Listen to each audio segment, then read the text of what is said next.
Ooh man, it's going to be a great movie. Wow, I'm going to see it.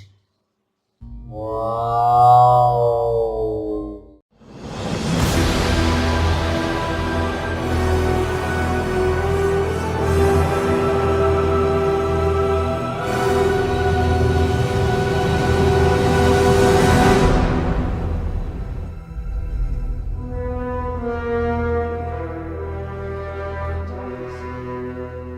Hey guys, this is Luke from the Scoundrels Cantina, and in this video, we the Scoundrels will be talking about everything that we believe is wrong with Star Wars The Last Jedi, although we'll also be going over the things we like about it. As always, this video is just our opinion, which each and every one of us is allowed to have, and it's not our intention to offend anyone who likes The Last Jedi, but just to simply say what we think about it. Keep in mind that we only saw the movie once, after which we went on to make this video. This is a follow-up video on the one we did about everything wrong with Disney's Star Wars, which you should definitely watch before watching this one, because otherwise you won't understand almost anything we're talking about here. The link for it is in the description down below. Anyway, if you're still here after watching the video we mentioned, then let's get started. By the way, Todd the other Scoundrel will be having the honors in recording this video. The Last Jedi was the most anticipated movie in all of 2017, but even if we went into the theater without any expectations at all, we left with a big disappointment and emptiness within us. As we said in the video that you were supposed to watch before seeing this one, we don't care for the sequel trilogy at all, and you know the reasons why already, yet they still managed to screw absolutely everything up. We think that this is the movie with which Star Wars fans will start leaving the franchise for good. Without any expectations for The Last Jedi, while watching it, the movie itself made some very interesting build-ups which made us be excited to see what happens next, after which it ruined it all just at once. The main things being Snoke's death, Luke's uninvolvement in the story, and of course, Luke's stupid death. Get ready guys to find out about the newest excuses from the Star Wars fandom that try to justify Episode 8's things that make no sense whatsoever. As soon as the movie came out, we have been seeing a ton of videos that are already trying to justify everything that happened in Episode 8 and encouraging everyone that Episode 9 will have all the answers and fix everything. By now, we all know that's a load of crap and it's not gonna happen, so please stop giving them what they want. Almost all the thoughts we shared about this movie before it came out came true, especially about taking a huge dump on the existing movies. The designs of the vehicles and the concepts of the entire movie are Empire Strikes Back rehashes, but just changed up a bit. We admit that the story is not much like Episode 5 and it did something very different than any other Star Wars film, but not in the right way. Luke Skywalker's exile is basically a reflection of Yoda's exile, and even to the detail that there is an X-Wing starfighter in the water. Can't say the same about the training though, which basically in a way didn't happen. The Battle of Crait was very similar to the Battle of Hoth from Episode 5, but just that it happened at the end of the movie. But the entire concept of the battle is almost the same until Luke shows up. Since Episode 5 introduces a Super Star Destroyer, so does the second movie of the sequel trilogy introduce a Mega Star Destroyer. Supreme Leader Snoke's part in this movie kinda played out the way Palpatine's part did in Return of the Jedi without finding a single thing about him. Although the prequels made that right regarding Palpatine, and we doubt the fourth Star Wars trilogy will regarding Snoke.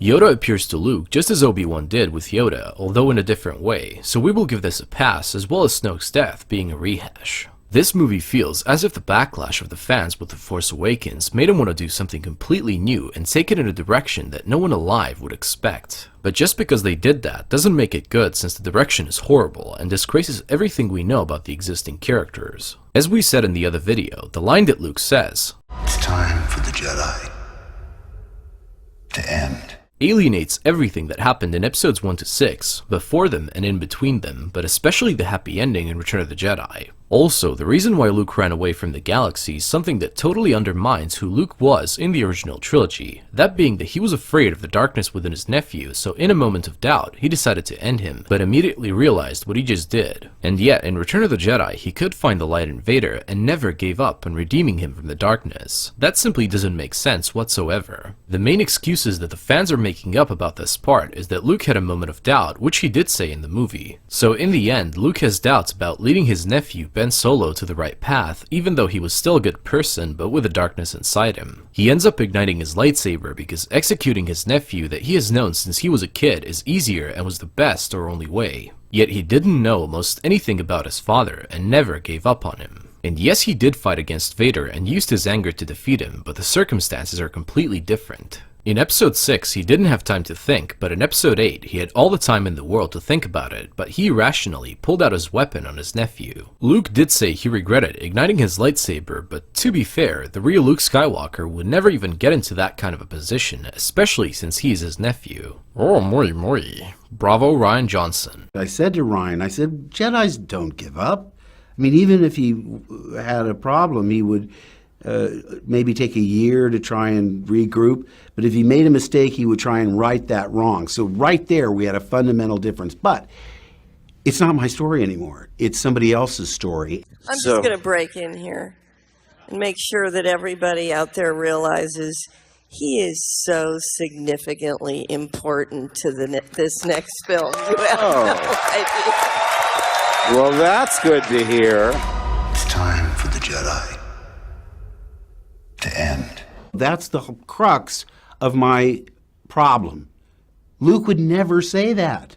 I'm sorry. Well, in this version, see, I'm talking about the George Lucas Star Wars. This is the next generation of Star Wars. So I almost had to think of Luke as another character. Maybe he's Jake Skywalker. He's not my Luke Skywalker, but I had to do what Ryan wanted me to do because it serves the story well. But listen, I still haven't accepted it completely. In the other video, we said that Luke's character is simply gone regarding only the information from The Force Awakens, but The Last Jedi makes his character so much worse and so much not him. We might have greatly criticized The Force Awakens for its immense rehashing in the video that you saw before this one, but after seeing The Last Jedi and where it took all the stories, we seriously enjoy The Force Awakens way more with its unoriginality. The Last Jedi's unexpected direction undermined the existing Star Wars stories even more than The Force Awakens, making it way worse even with its originality. The Force Awakens had almost no originality at all, and now The Last Jedi went into a completely different direction with not making it a rehash of Episode 5 story-wise and destroying everything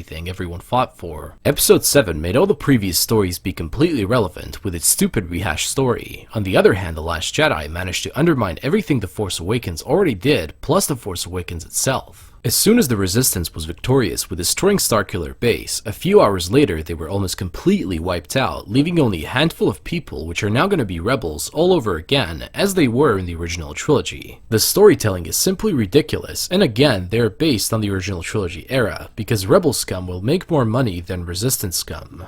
Well, what do you know? On the other hand, The Force Awakens was at least building up Luke Skywalker as a Jedi that went searching for knowledge, and that his return would basically be turning the tide in the galaxy. The ending of Episode 7 made him look so epic, and The Last Jedi takes a shit even on that when Luke simply throws the lightsaber and walks away. The sequel trilogy and basically everything after Return of the Jedi, which is canon, including Episode 7, have been building up the hype about Snoke, Luke Skywalker, the Resistance, the Knights of Ren, and more, to eventually cut it all off like it was nothing. Snoke is no more, Luke is a bitter disappointment and no more, the Resistance is no more, and starting from basement mode again. They got rid of everything what was keeping the sequel trilogy afloat. In the end, we really shouldn't blame The Last Jedi for unimaginably poor decisions, but the overall entire story of the sequel trilogy, which is simply a waste. The expanded universe after Episode 6 does make everything before it completely irrelevant, but at least it isn't a complete waste of everything and everyone, but instead the complete opposite. The movie tried so hard to be funny and had too many things like that in it. Kinda reminds us of...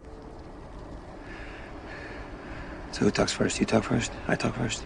The comedy in it was simply so stupid, especially at the very beginning with Poe and General Hux. It was simply unfunny and very forced. The biggest problem with it is that the movie's very serious with the Resistance being completely wiped out, yet they joke about it, which is out of place. The feminist agenda pushing is also present throughout the movie, but we just don't want to get into that crap since we said everything we had to say about it in the other video. It's basically all the same, but just in a new movie. Vice Admiral Holdo is the biggest issue there, because she was in the movie for the sake of there being more female leaders. Instead of Admiral Akbar being killed almost off screen, they should have given him the role which Holdo played, like destroying the Supremacy Star Destroyer. Leia using the Force to pull herself to the ship which she got blown out was very weird and simply shows how the sequel trilogy storytelling missed the opportunity of her being trained in the ways of the Force and being a Jedi. Not only that, but the scene was very improbable considering the fact that the vacuum of space would have surely killed her if the blast already didn't. Sadly, since Carrie Fisher died, they should have just simply redone the whole scene in order for it not being at the beginning of the movie and simply killed her character off.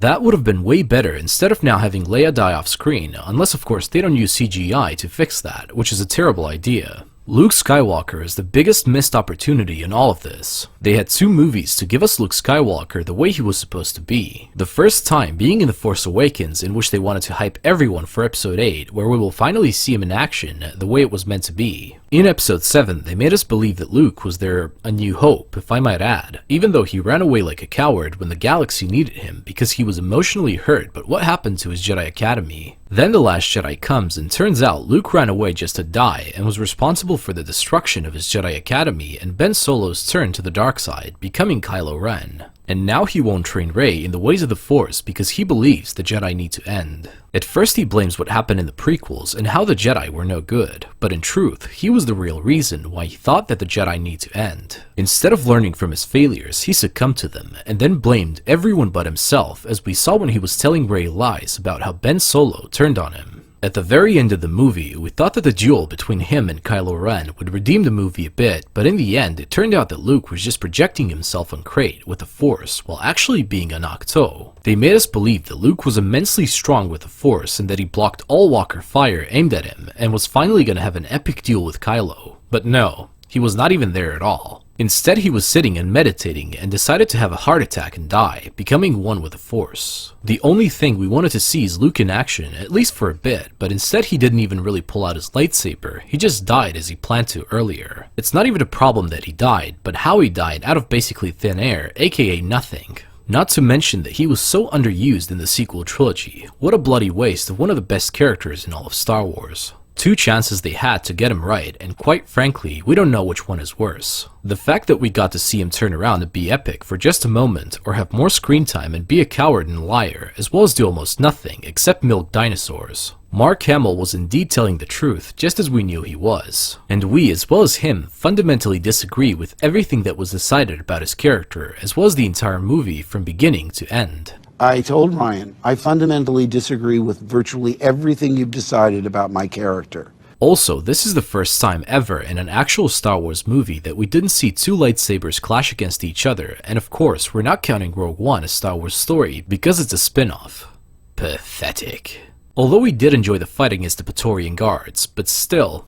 Now we just want to push in one thing here that no one talks about anymore at all. What happened to the Knights of Ren? So much hyping up about the Knights of Ren for The Force Awakens, and now with 2 out of 3 movies of the trilogy out, we only see them in one short scene which was actually a vision. The Last Jedi addressed nothing about them, which is just sad at this point. The Last Jedi didn't fix the problem of Rey being a Mary Sue, but instead enforced it even more. I don't buy the Mary Sue thing anyway. I find the term sexist in itself because it's Mary Sue. I don't think there's a thing called Ryan Craig.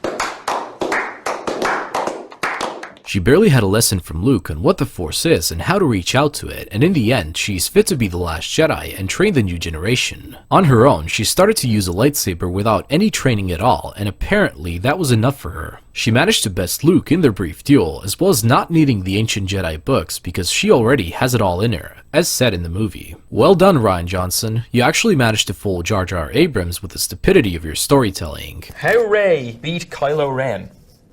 Why is that so hard for people to get? Like, she's super strong and he's like so weak. Also, we mustn't forget that she, without any real training, managed to best Snoke's elite Praetorian Guards, as well as stand up to Kylo Ren, who actually got years of training unlike her 1.5 session of meditating. To top it all off, regarding Mary Sue here, she, without more than a meditating session, is the one who with the confidence of Luke will bring the new Jedi back. No agendas hidden here at all, Kathleen Kennedy. He writes amazingly fierce and independent women. Also, we think that the only reason why her parents were even brought up in this movie was to answer the question that fans have been fantasizing since The Force Awakens came out. So many good and bad theories, and in the end, since they're out of ideas on how to do the unexpected, they revealed that they were just junk dealers who sold her for a drink. We get that they were out to do something new, but they simply should have found the silver lining between complete rehashing and completely bringing horrible decisions for the story and characters. This is probably the first and last time you guys are going to hear this from us, but they seriously should have done Luke Skywalker's character as fan service, making him who everyone believed he was. This does sound like hypocrisy from us if you saw the video that goes before this one, but The Last Jedi made us believe this after seeing its shit story. Now regarding Kylo Ren, he's almost completely the same as he was in The Force Awakens. He is still having rage tantrums and smashing stuff like a little emo man-child, but just without the helmet because he smashed it as well. We thought that he would be the most interesting character here, and quite frankly he really is, but he hasn't really developed much since episode 7. He had a lot of potential for being way better, but as you can see, The Last Jedi follows the formula for ruining everything, even the good parts of The Force Awakens. He offered Rey to join him before, and he does it again. Seeing as he will be the main villain in episode 9, we can't see one reason why anyone would even anticipate episode 9, or let alone watch it with any excitement. We think that one of the reasons why the characters in this movie didn't grow a bit was because it all happened right after The Force Awakens, and stuff like that doesn't happen overnight. As Mark Hamill said, the director of episode 9 will have to tie a lot of loose ends together after Rian Johnson's mess. I think he has more leeway to really mess things up. It's Colin Trevorrow that's going to have to tie all the loose ends together. As Rian Johnson tried to tie loose ends of Jar Jar Abrams' masterpiece and ended up ruining everything even more than before. Killing off Snoke without ever finding anything about him was a huge mistake, especially because this was not the final film in the trilogy, but the second. The big baddie of the trilogy is done for, and why would anyone be excited for episode 9 without this very mysterious villain of whom nothing is known, and as it seems, will stay unknown. Killing Gollum is probably the most idiotic move they made in this movie, because now there is no more real threat, because let's face it, Kylo Ren is still just a pissed off kid and not real villain material, and the First Order is as threatening as stormtroopers are in Star Wars Rebels. So basically, Supreme Leader Snoke is just a nobody. After so many talks about a mysterious darkness being Snoke in the unknown regions throughout the books and comics, he ends up going out as an overconfident nobody. It's as if they were aiming at making the decisions for the movie as twisted and out of place as humanly possible to prove that it's not a rehash, yet the concepts of the movie and especially designs of almost everything say otherwise. Again, there are some plot holes in the movie, like C-3PO having his arm replaced, because if The Last Jedi is right after episode 7 and the Resistance is in full retreat, then who the hell had time to replace his arm, and why did it even matter when Doom was upon them? Complete rubbish move. Another very stupid plot point was how Snoke's Mega Star Destroyer was unable to break the Resistance cruiser's shield and chase them for almost the whole movie while constantly firing at them. I mean, did it run out of TIE fighters? And was it 60 kilometers just for the sake of it being bigger?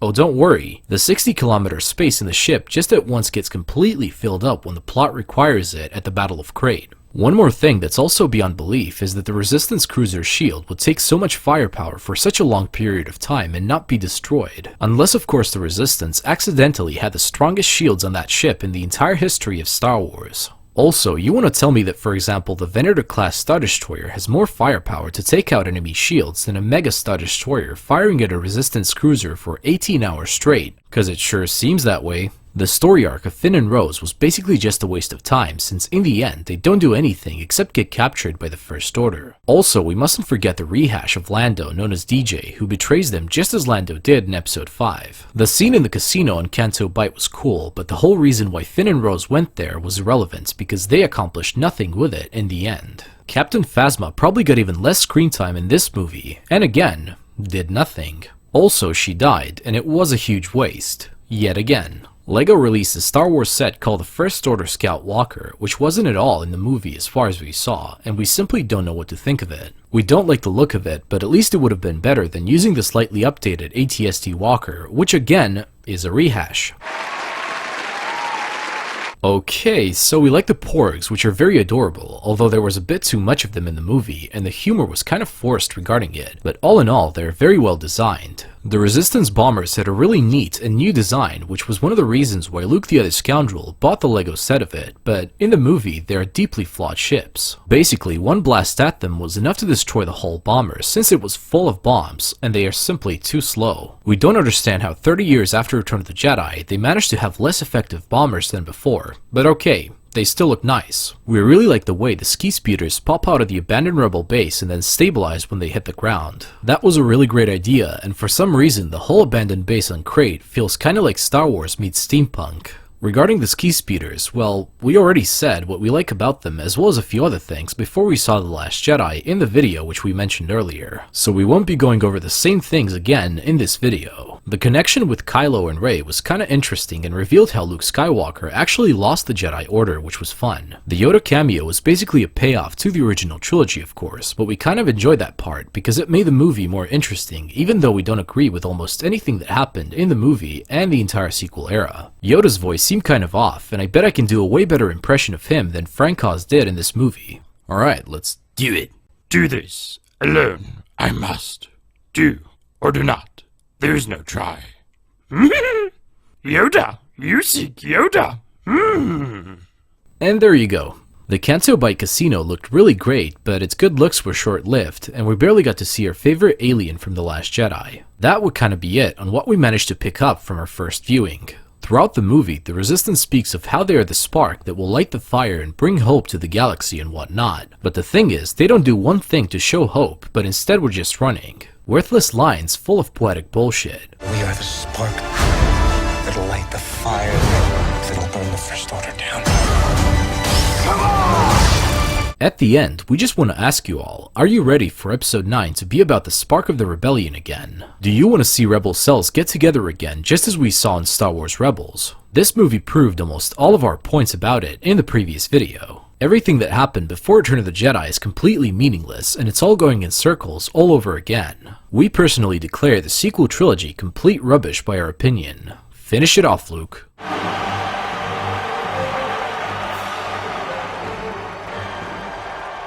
This is how Star Wars dies with thunderous applause.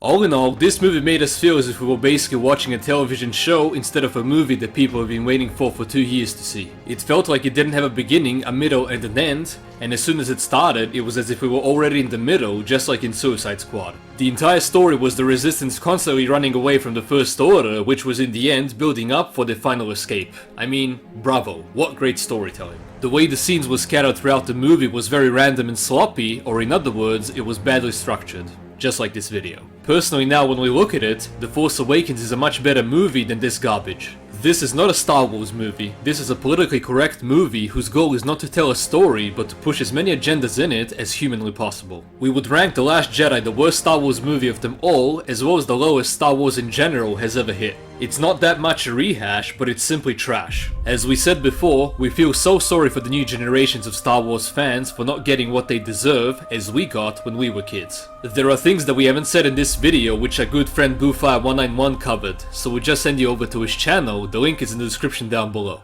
Anyway guys, thank you so much for watching this yet again horribly put together video. From now on, we simply think that this new Star Wars is done for. We know that we said in the other video that we should resist what Disney Lucasfilm is throwing at us and demand actual quality as well as hope for the best, but we doubt that it will ever happen. Rogue One, a Star Wars story, is and will definitely stay Disney Lucasfilm's best Star Wars movie by our opinion. We have no doubt about that. If you're planning on subscribing to us, do so not because of this video and the other one connected to this one, because our channel is really about Star Wars lore videos and LEGO reviews. By the way, we have a second channel called The Crossroads Inn where we do lore videos based on fantasy franchises. The link for it is also in the description down below. Thank you guys for watching and hearing us out, God bless, and remember, this is how you really lose subscribers. It's time for the Jedi to end. What a story, Mark. Let's go eat, huh? This party's over.